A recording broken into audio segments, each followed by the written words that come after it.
we spoke about audits very quickly at the start of the call. How do you guys approach those? We've done audits for years, but they're generally like pretty chunky presentation decks that chock full of data and requires quite a bit of time to put in.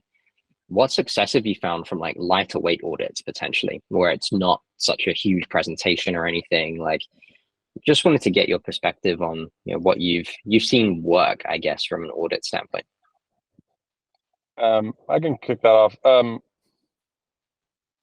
My agency versus yours is in a very different state, right? And the expectation of that presentation is going to be very different. So we have a pretty, I have an aversion to deck, just always have. Like, this is a waste of time.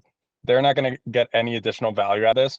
So instead of making the deck pretty for an hour and a half, right, we spend more of that time into the actual accounts. So what we do is a Google Doc that usually is between like 12 and 15 pages of notes that we run through. So it's super, super comprehensive, but informally done from a presentation perspective. But we always, on the intro call, I'm like, just so you guys know, like, we don't do decks. Like, we actually don't do QBRs as well. Like, we just focus on the work. We think those two things are a waste of time, right?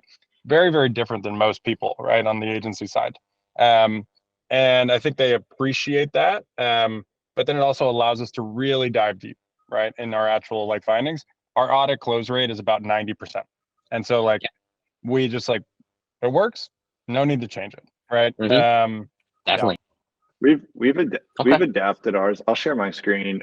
Barry in the group had put together like an audit as well that we took some stuff from. It was pretty similar to what we were doing, but we basically just have a Notion template set up that we'll use just to kind of structure it. This is just the audit template. So I'll walk through like what ends up in the final one, but basically just, baseline metrics, just look at a few different things over last 7, 30, and 60 for them, any notes that we want to add, kind of delivery breakdowns, and then just go in through like a complete audit.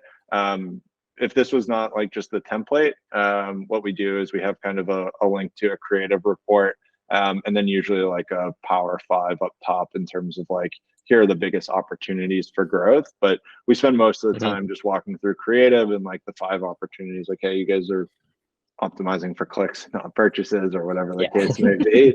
But it just gives you charge for these audits, so do you do them for free? No, we do them for free for like anyone that we think is like a good potential client. And then we just have this like, looks good, potential changes.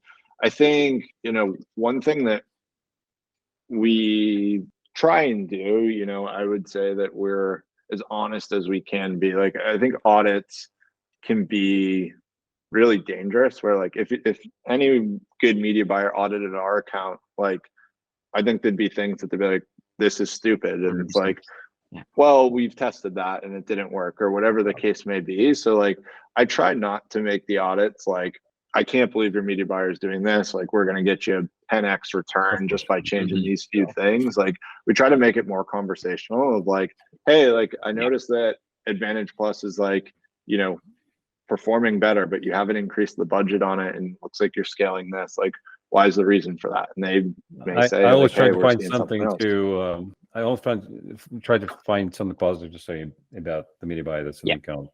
That really, because like, you never know who's in the room, right? Well, usually you don't. And that was the situation last year. We got a big-ish client this way, and I was going through the account. I'm like, well, this is kind of ninja move.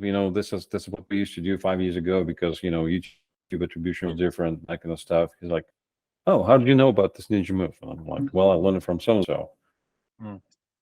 So who's your media buyer? He's like, gives me a name. I'm like, oh yeah, I know the guy. So it worked well not to shit on the guy, but basically said like, we'll have to do away with it because Google changed the way things work, so we'll consolidate whatever.